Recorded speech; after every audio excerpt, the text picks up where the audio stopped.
Hello, everyone, and welcome to another Flower Power Live. It is fall. You can tell because I'm wearing a sweater. When it gets to be winter, I'll be wearing a scarf also. But, well, most people are looking for beautiful foliage and all those nice, lovely colors of fall. I, on the other hand, am thinking about roots, digging roots. And today we're going to meet a particular weed that I think is one that should be in every home apothecary, and that weed is burdock. Hi, I'm Allison of the Well Cultivated Life, and thank you so much for joining here to me tonight for Flower Power. I just love sharing all this fun plant wisdom with you. Now, this plant burdock is Arctium lappa, and it is a member of the buckwheat family, which is the Polygonaceae, along with about 200 other different types of docks and sorrels as well. And it is considered a nuisance weed to many, especially farmers of livestock and dog owners.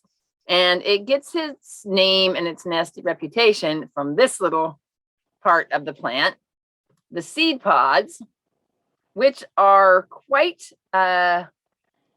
sticky, shall we say. If you've ever walked through a field and come home with a bunch of these stuck to your clothes or your hair or your dog's hair or anything like that, you will never, ever forget it. Now, the primary part of the plant that's used is the root, and this plant is edible.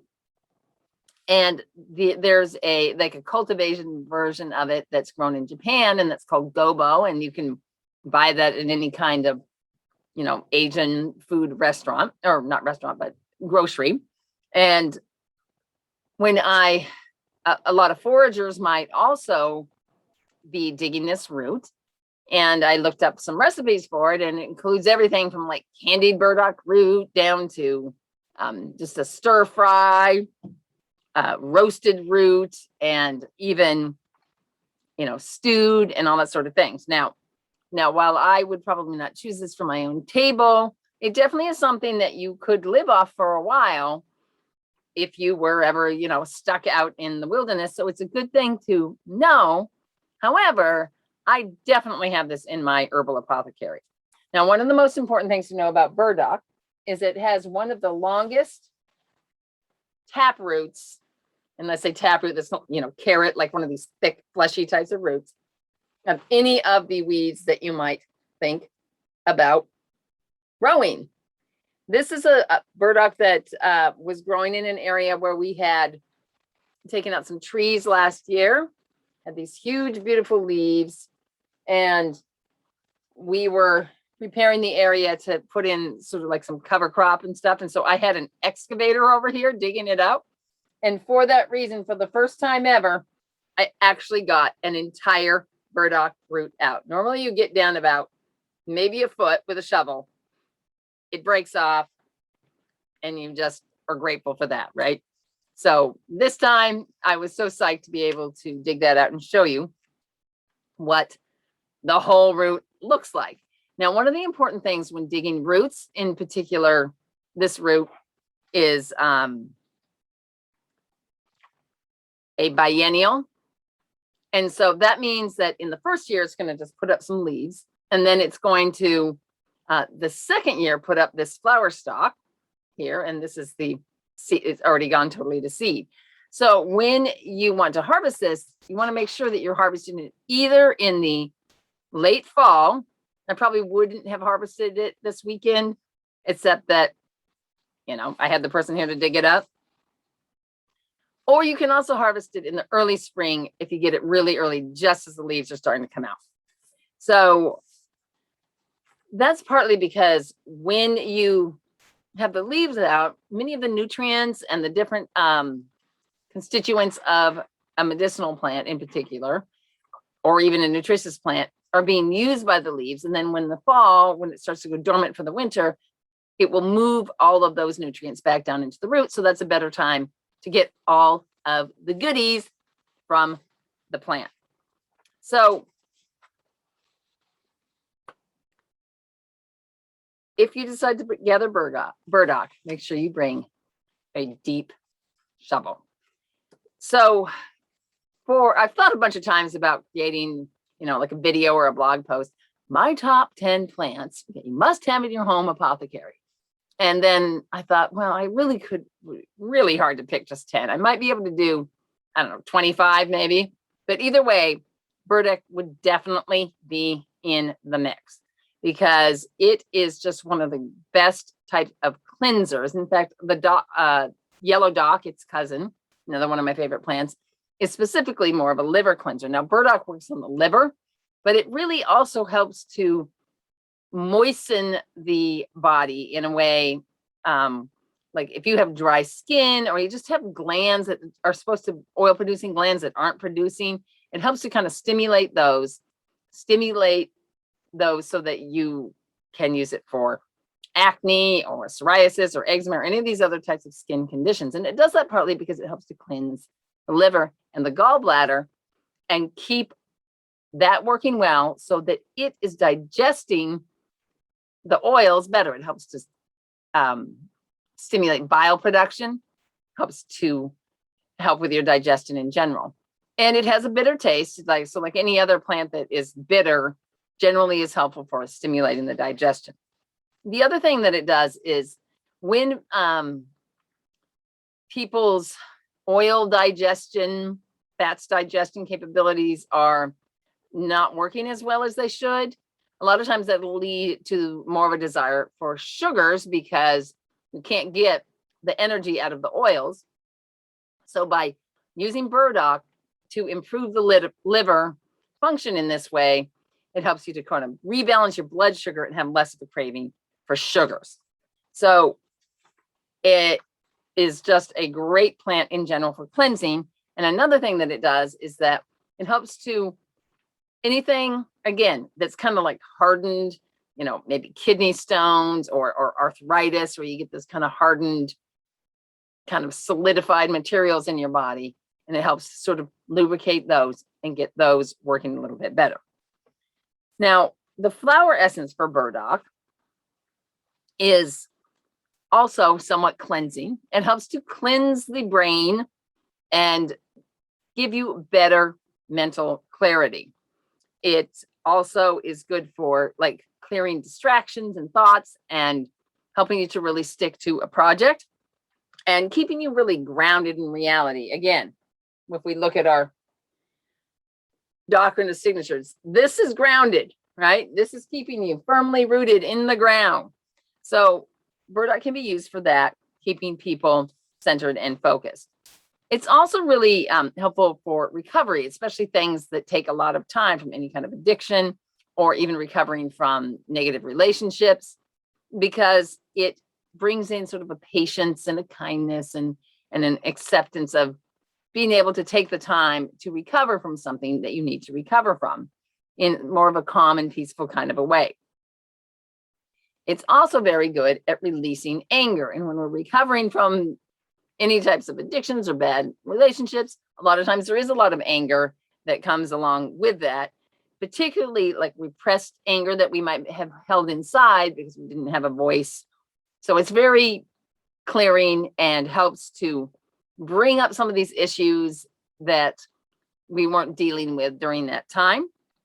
It also helps to just sort of remove obstacles. And I love this analogy from this site called Grandparents of the Forest. It says, burdock flower essence offers many gifts. Its core essence cleanses and makes way for clarity, focus, and awareness. It removes obstacles in the same way we prepare soil for planting. When we break through a crusty soil, we find softer, receptive soil where seeds are received to grow and produce the fruits of inner knowledge. Here we find the oneness of all things. And they also go on to say that burdock can be helpful for children in preparing the way when they set out on a new adventure. Now, the oracle card for burdock is the Hanged One, which is one of these, the major arcana cards. And the words that go with this card are embrace. Let's get this in a good light. Embrace a foe as a friend. Tap into nourishment found in the depths. Let go of control. Lasting change takes time. This is sort of similar messages to what the flower essence was saying. And the picture here shows a cup of tea with a giant burdock leaf and the root of the burdock lying there. And in the corner are some runes that are made out of burdock root that are sliced up. When these roots, you better slice them right away, because as soon as they start to dry, they get very, very hard. And you cannot cut them if they start to dry out too much. So this is showing that not only do they dry enough, dry out a lot, you can actually use them to make even like a game piece, or this like a fortune telling piece that they have here. And then there's a candle there as well. So this plant, it's a weed, and it spreads its seeds by this very sticky, which by the way was the inspiration for Velcro, if you did not know that already. You could also use it as a hair piece. Probably shouldn't have done that, right? I'll leave it there for now. So it's a tenacious weed, but it also, like we talked about earlier, it brings it up nutrients from the lower soil. It helps to rejuvenate the soil in a place that has been disturbed. So what this is saying to us is that even though you might look at this as something negative, you can actually try to create something positive out of the situation. So hold on, I'm getting my pages all mixed up here. Here we go. So without a doubt, burdock is a cleanser. It cleanses physically, it cleanses. It also, the liver and the gallbladder and the flower essence is cleansing your mind. You can tell that it's also very grounding, just again, by this incredibly strong root that you can barely get out. And it removes these dense materials from the body and so on. And do we have a lot of dense thoughts in our mind a lot of the time? Yes, we do. So burdock comes in and it regenerates and reclaims, it cleanses. It's really an incredibly important plant to have in your herbal apothecary. And I love to make a like a chai tea with burdock instead of the black tea. So now, while these incredible and valuable aspects of burdock are so important, so many people just look at it as a nuisance weed. All they're looking at is these burrs and how they get in your fur and how it comes in and wreaks havoc on especially for livestock, which I understand. So they're focusing on this one negative aspect. So this shows to me that really a lot of problems exist. They have multiple sides to them, and we can choose to look at that one negative part of the problem, or what the card is saying is let's flip this around a little bit and see how can I find a solution. What are like the positive things that I might be needing to get out of a particular situation, problem, or challenge? And so being able to repurpose what's going on and look at it as some opportunity for healing or growth is really, really important. There's usually a solution of some sort that you're needing to see in any of these kinds of situations. So this week, see if you can take a different look at a weed in your life, something that's been nagging at you or bothering you or a challenge or a problem. And can you see maybe why is this challenge presenting itself, and how can I look at how the solution might actually leave me better off? The burdock comes in, it takes over a place, it drops all its seeds, it rejuvenates the soil, and then it goes away when the soil is rejuvenated and no longer grows there. It does not grow in a place that's been brought back into a state of health.